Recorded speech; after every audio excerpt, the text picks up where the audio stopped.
हाँ तो प्यारे बच्चों, सभी को गुड मॉर्निंग, सभी को जय माँ सरस्वती। क्या हाल चाल है आप सभी लोगों का? उम्मीद है सभी का हाल चाल एकदम जबरदस्त होगा, बढ़िया होगा। प्यारे भाई, आज हम आप सभी लोगों के लिए एक बहुत ही महत्वपूर्ण टॉपिक विलियन चैप्टर का लेकर आया हूँ, आदर्श तथा अनादर्श विलियन। हर साल इस टॉपिक से या तो सब्जेक्टिव क्वेश्चन या तो ऑब्जेक्टिव क्वेश्चन एग्जाम में पूछ लिया जाता है। और आज का यह वीडियो देखने के बाद आप सभी लोगों को, इस वीडियो के बाद आपको कभी भी कोई भी ऐसा प्रश्न आदर्श अनादर्श विलियन से अगर एग्जाम में पूछेगा तो आप एक बार में कर लोगे। एक छोटा सा वीडियो जिसका हम कहते हैं कैप्सूल क्लास, ये काफी हेल्पफुल होगा आप सभी लोगों के लिए। तो चलिए देख लेते हैं। सबसे पहले जानेंगे भैया कि आदर्श विलियन क्या होता है, जिसको बोला जाता है आइडियल सॉल्यूशन इंग्लिश में। तो बहुत ही आसान शब्दों में आप कह सकते हो, पढ़े भी हो गए आप सभी लोग, और जिन्हें पता है एक बार कमेंट बॉक्स में कमेंट भी कर देंगे। आदर्श विलियन ऐसा विलियन होता है जो कि राउल्ट के नियम का क्या करता है, पालन करता है। तो यहां पे लिख सकते हो ऐसा विलियन, ऐसा विलियन, विलियन, ऐसा विलियन जो कि राउल्ट के नियम का पालन करता है, क्या कहलाता है? आदर्श विलियन कहलाता है। आदर्श विलियन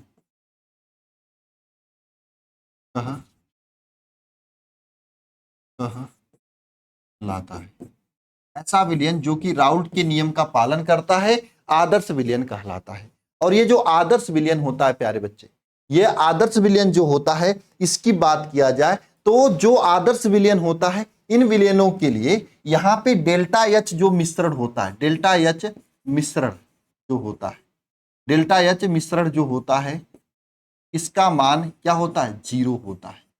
डेल्टा एच मिश्रण का मान जीरो होने का मतलब यह है कि भैया जब कोई मिश्रण में कोई चीज मिलाया जाता है, जैसे आप दो चीज मिला लो, जैसे आप कभी डिटर्जेंट पाउडर, जिसे आप लोग निरमा कहते हो, कुछ लोग इस डिटर्जेंट पाउडर क्या कहते हैं? निरमा कहते हैं, कुछ लोग उजला कहते हैं, कुछ लोग क्या सफेदी कहते हैं, क्या क्या नाम कहते हैं, जिसे बर्तन, सॉरी, जिससे कपड़ा धोया जाता है ना भैया। उसको एक बार मुट्ठी में लेके देखना, फिर उसके पानी में डाल देना। तो जैसे ही पानी में डालोगे ना, वैसे ही आपका वह जो निरमा था, डिटर्जेंट था ना, वह गर्म होने लगेगा। क्यों गर्म होता है? क्योंकि वह डिटर्जेंट निरमा पानी के साथ जब मिश्रण में होता है तो वहां से उष्मा बाहर निकलती है। तो वह आदर्श विलयन नहीं हुआ निरमा और पानी का मिश्रण। लेकिन जो आदर्श विलयन होता है उसको मिलाओगे ना तो कोई परिवर्तन नहीं होगा, है ना। न तो उष्मा बाहर जाएगी, न तो उष्मा अवशोषित होगी, न तो उत्सर्जित होगी, न तो वह आपका गर्म होगा हाथ, न तो ठंडा होगा। जैसे देखो, अगर कभी ग्लूकोन डी पीते हो ना, एक मुट्ठी ग्लूकोन डी हाथ में लेना, पानी में ऐसे डाल देना, देखना हाथ ठंडा हो जाएगा। क्यों ठंडा हो जाएगा? क्योंकि भैया वो ग्लूकोन डी आपके हाथ को उष्मा को ले लिया, इसलिए ठंडा हो गया। तो बात आप सभी लोगों को समझ में आई है बात, है ना। तो इसमें क्या होता है, न तो उष्मा अवशोषित होता, न तो उष्मा उत्सर्जित होता है। किसमें? इस आदर्श विलयन में। इसलिए डेल्टा एच मिश्रण का मान क्या होता है आदर्श विलयन के लिए? शून्य होता है, पहली बात। दूसरी बात आप सभी लोग समझना, जो आपका आदर्श विलयन होता है, इसके लिए डेल्टा भी मिश्रण का मान भी जीरो होता है। सर ये मिश्रण का मान क्या होता है? डेल्टा भी मिश्रण का मान। अच्छा जी सरकार, आप कभी देखे हो चावल का बनना, चावल को पानी के साथ डाल के कुकर में जब रख के सीटी मरवाया जाता है, चावल बढ़ जाता है। नहीं, एक मुट्ठी चावल डालते हो इतना हो जाता है ना। वहां पे आयतन देख लो, बढ़ गया चावल का। लेकिन अगर वह आदर्श विलयन होता तो उसके आयतन में कोई परिवर्तन नहीं होता, है ना। लेकिन आदर्श विलयन सच्चाई ना बहुत मेहनत से मिलता, होता नहीं है ज्यादा, ठीक है। तो ये आदर्श विलयन नहीं होता, इसके लिए डेल्टा एच का मान, डेल्टा भी का मान जीरो होता है। और delta S entropy, delta S मिश्रण, इसका मान भी आदर्श विलयन के लिए जीरो से अधिक होता है। यह आदर्श विलयन के लिए सब कंडीशन हो जाता है, आदर्श विलयन के लिए, है ना प्यारे बच्चे। अच्छा, यहां से आदर्श विलयन किसे कहते हैं, ये एग्जाम में पूछा जाता है। ये आपका कंडीशन पता होना चाहिए कि डेल्टा एच मिश्रण का मान जीरो होता है, डेल्टा भी मिश्रण का मान जीरो होता है, और डेल्टा एस मिश्रण का मान जीरो से अधिक होता है, मतलब एंट्रॉपी जीरो से अधिक होता है आदर्श विलयन के लिए। ये पूरी बात क्लियर होना चाहिए। और साथ साथ में आदर्श विलयन का उदाहरण भी क्लियर होना चाहिए। उदाहरण है ना, क्यों क्लियर होना चाहिए उदाहरण? क्योंकि इंपॉर्टेंट है प्यारे बच्चे, उदाहरण नहीं आएगा तो दिक्कत में फंस जाओगे आप सभी, है ना। चलो जी सरकार, सबसे पहला एग्जाम्पल है आदर्श विलयन का क्या? सबसे पहला एग्जाम्पल है आदर्श विलयन का क्या? बताओ, बेंजीन और टायोलीन का मिश्रण। देखो इसका ट्रिक भी मैं बताऊंगा याद करने का, है ना। क्या है? बेंजीन तथा टायोलीन, है ना, टायोलीन का मिश्रण, इसका मिश्रण जो है, ये सबसे पहला एग्जाम्पल। इसके बाद अगर दूसरा एग्जाम्पल देखना चाहोगे तो आप लिख सकते हो एथिल ब्रोमाइड और एथिल आयोडाइड का मिश्रण। एथिल ब्रोमाइड प्लस एथिल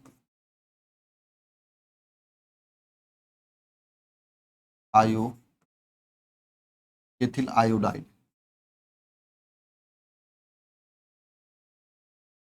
है ना, का मिश्रण जो हो गया। इसके बाद अगर आप देखना चाहोगे, इसके बाद अगर आप देखना चाहोगे तो क्या लिख सकते हो मिश्रण में आप सभी लोग? हेप्टेन हेक्सटेन का मिश्रण। खैर आपको मैं एक ट्रिक बता देता हूं, मिश्रण वाली कहानी खत्म हो जाएगी। देखो अगर आप स्ट्रक्चर बनाओगे बेंजीन का, तो बेंजीन का देखो ये स्ट्रक्चर होता है, ये आपका किसका स्ट्रक्चर होता है? बेंजीन का। टायोलीन का स्ट्रक्चर ये होता है, ध्यान देना, यहाँ पे CH3 होता है। एथिल ब्रोमाइड का स्ट्रक्चर देखो, C2H5 OH होता है, अच्छा Br होता है। और साथ में एथिल आयोडाइड का मिश्रण क्या होता है? C2H5 आयोडीन होता है। ये इसका यहाँ पे स्ट्रक्चर होता है। हम स्ट्रक्चर क्यों बता रहे हैं अभी मैं आपको बता रहा हूं। एक और लिख लो एग्जांपल इसका, एक मेथिल एल्कोहल, मेथिल एल्कोहल, और साथ साथ में एथिल एल्कोहल, ठीक है, ये होगा। मेथिल एल्कोहल का सूत्र क्या होता है यहाँ पे बताओ? C2CH3 OH हो जाएगा, और इसका क्या होगा? C2H5 OH हो जाएगा। इन सभी में अगर आप देखोगे, जितने सारे सभी लोग देख रहे हो, सभी के सभी एग्जाम्पल में कॉमन है। देखो देखो यहाँ पे दोनों में आपका यहाँ पे बेंजीन है, इसलिए आपका क्या है? आदर्श विलयन है। यहाँ पे C2H5 दोनों में, इसलिए आदर्श विलयन है। यहाँ पे देखो OH दोनों में है, इसलिए आदर्श विलयन। यानी जब आदर्श विलयन का एग्जाम्पल रहेगा तो आपको वहां पे दो चीज दोनों में कॉमन मिलेगा। अगर कॉमन मिल रहा है तो समझना आदर्श विलयन है। ये ट्रिक होता है पहचानने के लिए। अच्छा, कुछ लोगों को समस्या आएगी, गुरुजी अभी तो हमें पता ही नहीं कि भैया ये एथिल ब्रोमाइड का सूत्र होता है, ये इसका सूत्र होता है। मैं कहूंगा भैया पढ़ना है ना, क्लास 12 पूरा पढ़ना है ना, तो ये सब चीजें साफ हो जाएंगी, सब चीजें आ जाएंगी। आपको घबराने की जरूरत ही नहीं है, एकदम सब चीजें हम बताएंगे और सब लोग बताएंगे। सब चीजें आपके दिमाग में सेट हो जाएंगी, पूरे फार्मूले, है ना, पूरे की पूरी चीजें। और हाँ, क्लास 12 की पूरी तैयारी आप सभी लोगों की इस शिखर बैच में हो रही है। आप सभी लोग जबरदस्त तैयारी के लिए इस बैच को ज्वाइन करके अपने तैयारी को A1 क्वालिटी, A1 लेवल तक ले जा सकते हैं। फीस मात्र इसका 1299 रुपए पूरे साल का फीस है। इसमें आपको शिखर बैच, शिखर 2.0 बैच, वरदान बैच, प्रयास बैच सब कुछ मिल जाएगा। साथ साथ में आपको इसमें 5 किताबें घर तक पहुंचाई जाएंगी। स्टडी मटेरियल में बुकलेट, क्लास नोट्स का PDF, 1 शॉट रिवीजन क्लास, सभी महत्वपूर्ण प्रश्न, model paper, guest paper, A to Z आपको चीजें इसमें दी जाएंगी, जो कि आपको टॉपर बनाने का काम करेगा, है ना। तो टॉपर बनना है तो आप इस बैच के साथ आ सकते हो। एकदम जबरदस्त क्वालिटी के साथ में, जबरदस्त टीम के साथ में आपको पढ़ाया जा रहा है। किताब हो गया, बुकलेट हो गया, टेस्ट हो गया, सब कुछ दिया जा रहा है। हम तो कहते हैं जो बच्चे यहाँ पे ज्वाइन है उनसे पूछ लो कितना मेहनत किया जाता है। बहुत बड़े बड़े इंस्टीट्यूट हैं यहाँ पे, लेकिन जितना मेहनत हम लोग कर देंगे, क्योंकि हम लोग छोटे हैं, हम लोगों को बड़ा बनना है, काम करना है आप लोगों, है ना, उतना और कोई नहीं करने वाला है। इतना समझ लेना प्यारे, ठीक है।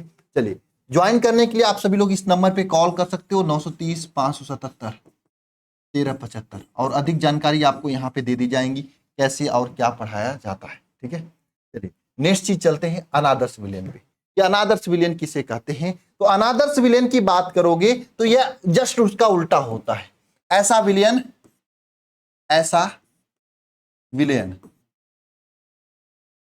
जो राउल्ट के नियम का पालन नहीं करता है ना, अनादर्श विलयन कहलाता है।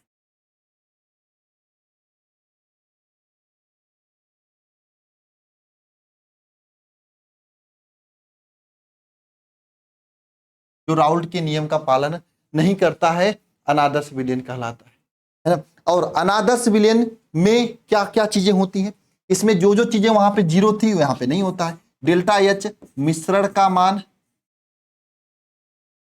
जीरो के बराबर नहीं होता है। डेल्टा भी मिश्रण का मान जीरो के बराबर नहीं होता है। डेल्टा एच यस का मान यहाँ पे एंट्रॉपी का मान नहीं होता है और ये राउल्ट के नियम का पालन नहीं करता है ना। यानी कि यहाँ पे जो आपका P naught A is equal to आप लिख रहे थे P naught A into X A, ये इसके बराबर नहीं होता है। P naught B is equal to P naught B X B, इसके बराबर नहीं होता है। ये सब चीजें है ना, ये बराबर नहीं होता है अनादर्श विलयन के लिए। उदाहरण लिखोगे अनादर्श विलयन का तो उदाहरण भी आप सभी लोग लिख सकते हो, एग्जाम्पल यानी उदाहरण भी लिख सकते हो आप सभी लोग। उदाहरण अगर आप उदाहरण लिखना चाहते हो तो लिख सकते हो एकदम फ्री माइंड से। एग्जाम्पल में क्या क्या लिखोगे, तो एग्जाम्पल में आप सभी लोग लिख देना, क्या लिखोगे बताओ। इसमें कुछ भी लिख सकते हो एग्जाम्पल में आप, जैसे आप क्लोरोफॉर्म, ये बहुत ज्यादा पूछा जाता है, क्लोरोफॉर्म और प्लस एसीटोन का मिश्रण हो गया, ये लिख सकते हो एग्जाम्पल में। एग्जाम्पल में आप लिख सकते हो फिनाल और एनिलीन का मिश्रण हो जाएगा। फिनाल एल्कोहल नहीं, ये फिनॉल प्लस एथिल ब्रोमाइड का मिश्रण, यानी ऐसा मिश्रण जो कि जिसका फार्मूला सूत्र में कुछ कॉमन नहीं होगा। जैसे आपका क्लोरोफॉर्म का सूत्र होता है CHCl3 होता है, एसीटोन का होता है क्या CH3CO होता है। तो इन दोनों का मिश्रण में कुछ कॉमन नहीं है। फिनाल का सूत्र होता है इस तरीके से बेंजीन बना के OH है ना, और एथिल ब्रोमाइड का सूत्र होता है C2H5Br है ना। तो यहाँ पे देखो कुछ कॉमन नहीं है, तो ये आपका क्या हो जाएगा अनादर्श विलयन हो जाएगा। अब देखो एग्जाम में क्वेश्चन कैसे कैसे पूछे जाते हैं। सबसे पहला प्रश्न तो आपसे ये पूछा जाता है कि निम्न यदि विलयन के घटक A हैं B हैं, आंशिक दाब PA PB है तो कुल वाष्प दाब P है, तो स्थिर आदर्श विलयन होगा। तो आदर्श विलयन के लिए क्या हो जाएगा P is equal to PA plus PB, ये होता है आदर्श विलयन के लिए, है ना। समझ में आई बात आप सभी लोगों को। आदर्श विलयन के लिए ऑप्शन नंबर बी सही हो जाएगा, यही होता है। इसके बाद अगर बात करोगे आप लोग कि भैया अनादर्श विलयन उदाहरण होता है, तो अनादर्श विलयन का उदाहरण बताओ। इथेनॉल, देखो यहाँ पे नॉल नॉल दोनों है, तो यानी इथेनॉल का CH3, देखो CH3OH हो जाएगा, इसका सूत्र क्या होगा C2H5OH हो जाएगा। तो इन दोनों में देखना ये OH क्या है यहाँ पे समान है, तो यानी कि ये आपका तो आदर्श विलयन का यही उदाहरण होगा। एसीटोन और ईथर में समान नहीं होता, एथेनॉल और जल में समान नहीं रहेगा, मेथनॉल और जल में समान नहीं रहेगा, क्योंकि जल का सूत्र H2O होता है, एथेनॉल का सूत्र CH3OH होता है, तो कहाँ इसमें कुछ समान है। तो यहाँ पे ऑप्शन नंबर डी सही हो जाएगा, है ना। तो ऐसे आप सोच के भी बता सकते हो, एग्जाम्पल याद करने की जरूरत नहीं है, एकदम जबरदस्त तरीके से दिमाग में बैठा लिए तो, है ना। जी सरकार ये बताओ, यदि विलयन का आयतन अवयवी घटकों के कुल आयतन के समान नहीं है तो विलयन कैसा होगा। यानी देखो अगर डेल्टा V मिश्रण का मान 0 होता है तो आदर्श होता है। यहां पे समान नहीं है, यानी एक ज्यादा एक कम होगा तो 0 थोड़ी ना होगा। जैसे अगर दोनों का 2-2 होगा तो भी तो 0 हो जाएगा। अगर 1 का 2 होगा, 1 का 3 होगा तो -1 हो जाएगा, है ना। ऐसा कंडीशन होगा कि नहीं होगा। तो यहां पे समान नहीं है, तो इस कंडीशन में वह विलयन आपका अनादर्श होगा। क्या होगा? समान नहीं है तो वह विलयन क्या होगा? अनादर्श होगा, है ना। ऑप्शन नंबर बी सही होगा। अगर समान रहता तो आदर्श होता, है ना, है ना। अगर अवयवी घटकों का कुल आयतन जो है के समान होता है, यानी विलयन का आयतन जो है अवयवी घटकों के कुल आयतन के क्या होता है? समान होता, तो अनादर्श होता। समान नहीं है इसलिए अनादर्श होगा। समान होता तो डेल्टा भी मिश्रण का मान 0 होता, तो इस कंडीशन में क्या होता? यह आदर्श होता। ये क्या होता प्यारे दोस्त? आदर्श होता है। लेकिन यहां पे समान नहीं है, जब समान नहीं रहेगा तो ये क्या होगा? अनादर्श हो जाएगा। आप समझ में आई? समान नहीं है तो डेल्टा भी मिश्रण का मान 0 नहीं हो पाएगा, तो अनादर्श हो जाएगा। चलो जी सरकार, यहां तक चीजें क्लियर हैं। चलो अब होमवर्क की बारी है। आपको मैं 2 क्वेश्चन होमवर्क दूंगा। एक तो ये क्वेश्चन होमवर्क है, आदर्श विलयन निम्नलिखित में से कौन सा गुण रखता है। एक तो ये क्वेश्चन आपके लिए HW है, गृह कार्य है, गृह कार्य है।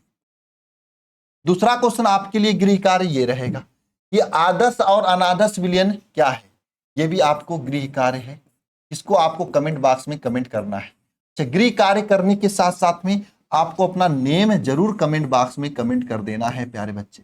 और साथ साथ में दिल का इमोजी, अगर आप दिल के साथ में हमसे जुड़े हो, दिल के साथ में डेली क्लास करने का निर्णय लेते हो, तो गजब की तैयारी आप सभी लोगों के लिए हो जाएगी। बाकी और अधिक जानकारी के लिए, और अधिक क्लासेस के लिए आप सभी लोग ऐप पर ज्वाइन कर सकते हो और पूरे दिन बढ़िया से दम लगाकर, मेहनत लगाकर पढ़ाई करिएगा।